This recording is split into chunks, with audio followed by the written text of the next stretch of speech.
Hello and welcome. You're watching NDTV. The big story at this hour is breaking news that has just come in that an IPO has been filed for the LIC with the market regulator SEBI. The government is now to sell 5% shares in LIC. Now, India's biggest state-owned insurer, that's a life insurance corporation or LIC, in its prospectus filed with the market regulator or SEBI has said that the IPO offer will constitute 4.99% of the company's post-offer paid-up share capital. But really, this IPO is expected to be India's largest public issue, and it's going to hit the capital market in March. But let's go across to Sunil Prabhu. He's been monitoring this story. He joins us. So Sunil, like I said, this is going to be, we've been having a spate of these, high-stakes IPOs that has everybody most excited. Now, of course, you have the biggest of them all. But take us through how this has arrived, why and what the importance of this and what this means for the government to achieve its disinvestment targets.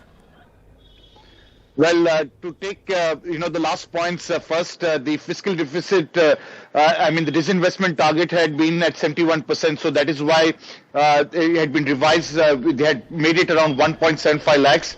Now I think they will be able to meet the earlier target because this, as the disinvestment secretary, when he was handing over Air India to the chairman of Tata chairman at that time, made that announcement saying that the LIC IPO would be in the first week of March. So keeping to that timeline, this has been a very, very long road, Sarah. It's been in fact nearly 2 years for the government to come with a red herring prospectus, which has been now filed with SEBI, and hopefully, as I said, in the first week of March, this entire sale will start. The 5% share in LIC, nearly 3 lakh odd crores of rupees shares will be disinvested. The valuation was at some 5.95 lakh crores, if I'm not mistaken. So there will be a huge substantial gain that is expected from this disinvestment. It's not clearly a disinvestment, it's an IPO in which shareholders, LIC employees and many others can take part and will have some preferential rights. So this is definitely not a disinvestment in the true sense of the word. This is an IPO in which the shareholders, you're going to be able, public are going to be permitted. Earlier, some people had expected it to be 10%, but that's going to be capped at 5%.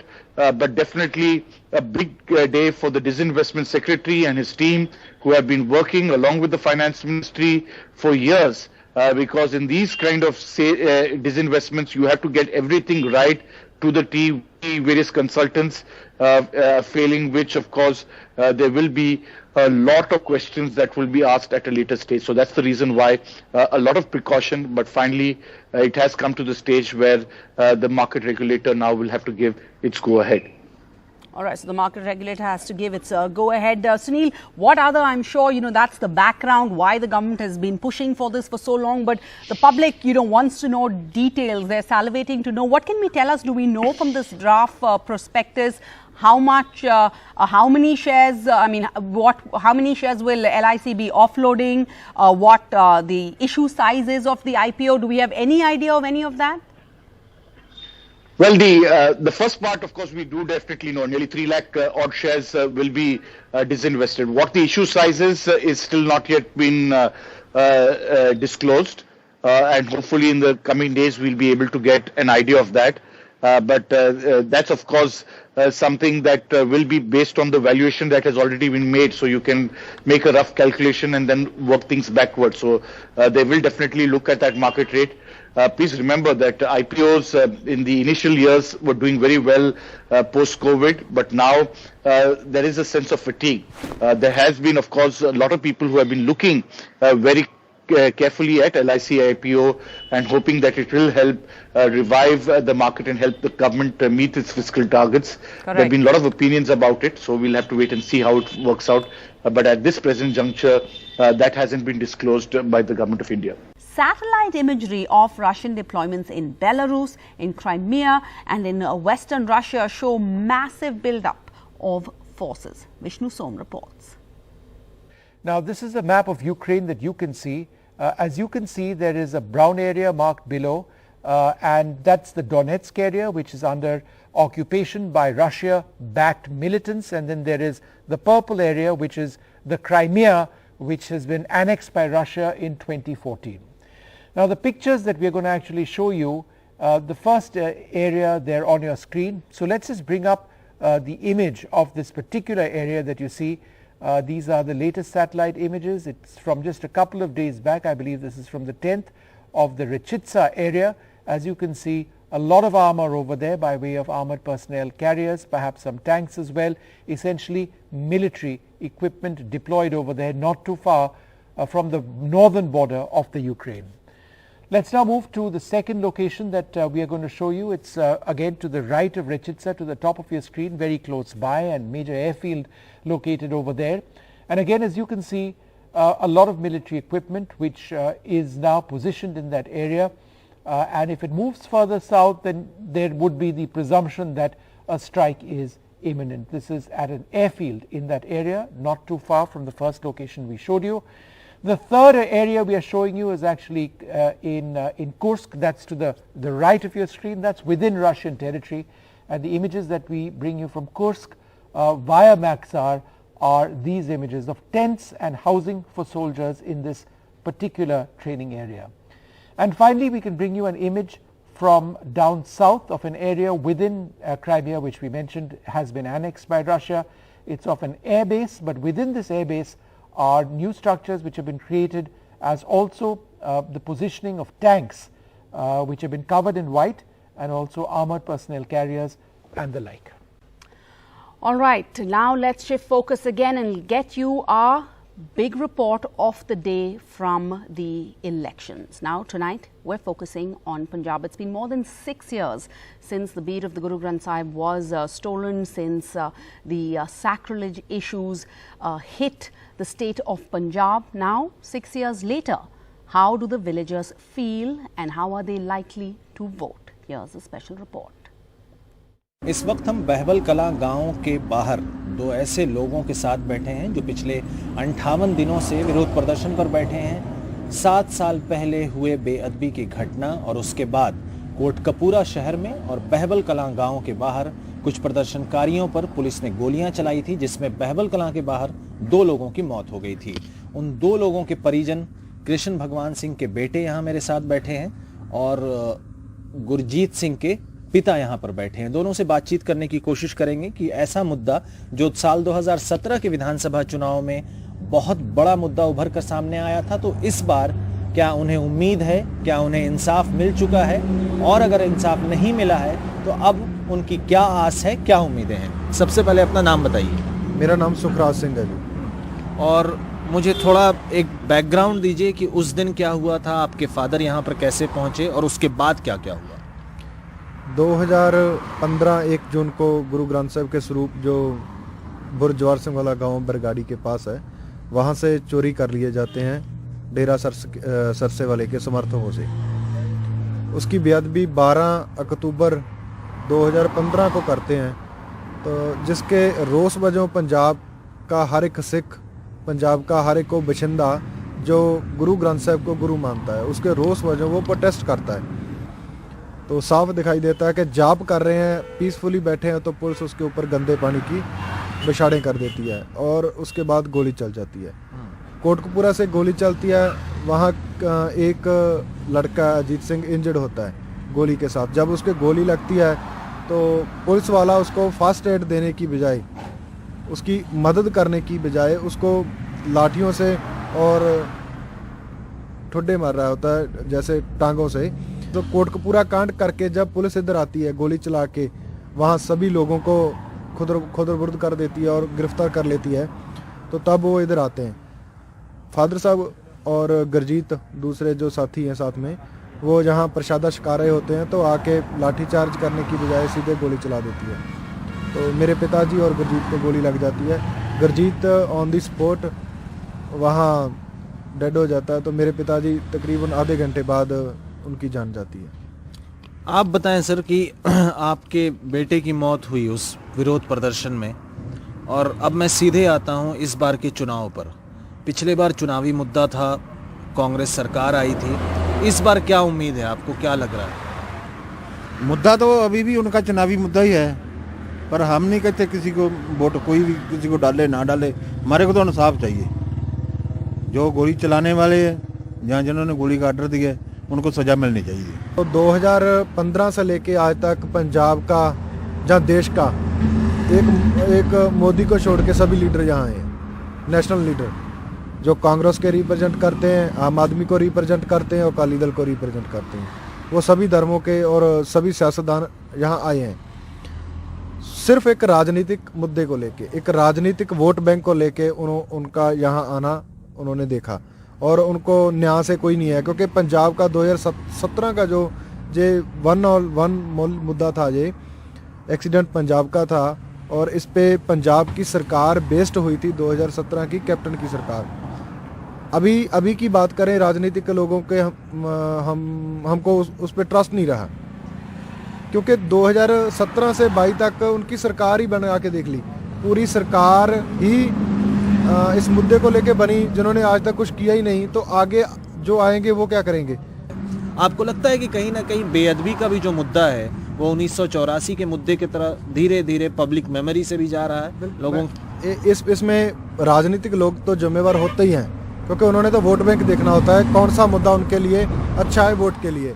पर हम इसमें ज़्यादा कसूरवार हैं, क्योंकि जो गुरु साहब के नाम के ऊपर राजनीति करके 1 साल सरकार चला चुके हैं, उनको दोबारा क्वेश्चन करने की बजाय आज तुम उनका साथ दे रहे हो। इंसाफ मिला या नहीं मिला? नहीं मिला। आप बताएं सर। नहीं मिला, बिल्कुल नहीं मिला, 0% भी नहीं मिला। और जो पार्टियां अभी आ रही हैं, आम आदमी पार्टी, अकाली दल, कांग्रेस, किसान यूनियन, किसी ने भी, किससे आस है अब कि वो इंसाफ दिला सके? यूनिटी से, हमारी सिख यूनिटी से, हमारी मतलब ह्यूमैनिटी से हमको आस है। जो लोग इकट्ठा होंगे, जो समझते हैं, जो मेरे पिताजी मतलब एक सिंबॉलिक प्रोटेस्ट में शहीद हुए हैं, जो पंजाब के लोग समझते हैं, तो जरूर मेरा साथ देंगे और जरूर हमें इंसाफ मिलेगा, पंजाब के लोगों की तरफ से मिलेगा, नॉट फॉर राजनीतिक एंड पॉलिटिशियन से।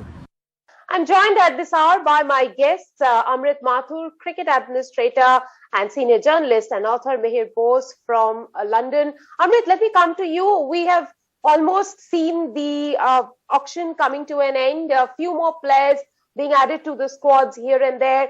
Tell us your top teams. Well, I think I'm very impressed by Mumbai and also Kings 11 for different reasons.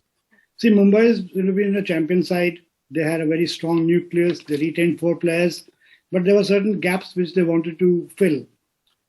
They lost Hardik Pandya to a new team. Trent Bolt, they missed out on. So their first thing was to get back Ishan Kishan, who was a main player, and they splurged on him, spending 15 crores. But still, they had a problem because as a finisher, Pollard is not at his best anymore. Hardik Pandya is missing. So they had this big gap of finding those finishers. So they went for Tim David, who's from Singapore, and he's quite a sensation on all the leagues across the world. So I think that's a very smart buy. And Mumbai held back today. Yesterday they hardly bought any player, but they were keeping all the resources for the players they'd chosen. So one was Tim David, and the other, as you mentioned, was Jofra Archer. I think tremendous buys, and it sort of ensures the basic core strength of the Mumbai team going forward. Amit, since you are speaking about Mumbai, what about Tilak Varma? We didn't know much about that guy, but Mumbai decided to pay him 1.7 crore rupees. Well, he's come through domestic cricket. He's from Hyderabad, the left-hand opening batsman, aggressive. He's done well in Mushtaq Ali and Vijay Hazare. So he's a known commodity as far as domestic performances are concerned. But that's more of an investment and as a backup. But the key players were Tim David, was Jofra Archer, and I think they've also got back the mystery spinner, M. Ashwin, and the leg spinner, Markandev, because they lost out on Rahul Chahar, so they needed those replacements. So I think they've been very smart with the strategy, and which is a hallmark of Mumbai. They are the team which actually does the best homework, the best background works. They have got a team of spotters. They are on it through the year. And all that preparation and strategic thinking actually shows in the way they conducted themselves in the auction. Mihir, let's hear from you, your thoughts on the team that you thought has done the best. I must confess, I'm a bit surprised by the price paid for Liam Livingston. I mean, I know he scored England's fastest 2020 century 42 balls against Pakistan. But last year he didn't have a great time, and for his price to go up in the way it has in moving from Rajasthan Royals to Punjab Kings is a bit surprising to me. I mean, Amrit there spoke highly of the Mumbai Indians, and of course Mumbai Indians do a lot of good research and so on. But in choosing Jofra Archer for the price they have, they're really banking on the future. Fine, they are in some ways depriving others, but I think he's not fit. He certainly won't be available for another year, and I think this is a bit of a gamble, which is a bit of a surprising gamble. I think in some ways one of the best buys is by Sunrise Hyderabad's of Marco Jansen. Having watched the India performance in South Africa very closely, Jansen made his debut. And I think he is going to be a major player in the IPL, and that I think is an excellent buy. And I think perhaps Lucknow Super Giants haven't done badly with Mark Wood. He's still got a bit to prove himself. Right. All the England players have had terrible Ashes series, so maybe that could the fact that he's gone for this sort of money, when England players generally, apart from Livingston and Jofra Archer, haven't gone for a lot of money, may be a boost for him. Amrit, you wanted to add something to it? Yeah, I think, Rika, 8 crore for Jofra Archer is a no-brainer. Deepak Char is at 14. Jofra Archer is the most impactful bowler in this kind of cricket in the world. So I think Bombay is, right in waiting for him for 1 year so that he's, recovered from his injuries. And he's for the future. Also, don't forget that they know Jofra is not available this year, so they've got a backup for him. They've got Riley Meredith, who was last year with Kings for 8 crores. They've bought him this year for 1 crore. Right. They've got Kyle Mills also. So they've sort of ensured that they don't suffer because of Jofra's absence this year. But next year on, imagine the pace attack being led by Jofra Archer, Bumrah, Unadkat, maybe Riley Meredith. So I think they've been very wise. They've taken a long-term view of Jofra Archer. And I have to ask you, Amrit, quickly about the Indian pace bowlers that the franchises have gone for. Listen, I think it's a clear indication that if you're an Indian fast bowler and who's done well in the IPL, then the teams are willing to put big money on you. Whether it's Chahar, whether it's Avesh Khan, whether it's Shardul Thakur, whether it's Prasidh Krishna, they are the young fast bowlers who have proven themselves in IPL. So, that's something very good that, they've got more money than maybe Pat Cummins or somebody else. Right. And it's just a reward for performance. Harshal Patel, he was at 20 lakhs last year and he's at 10 crores. So that's again just being rewarded for the outstanding performances you've done in the last year.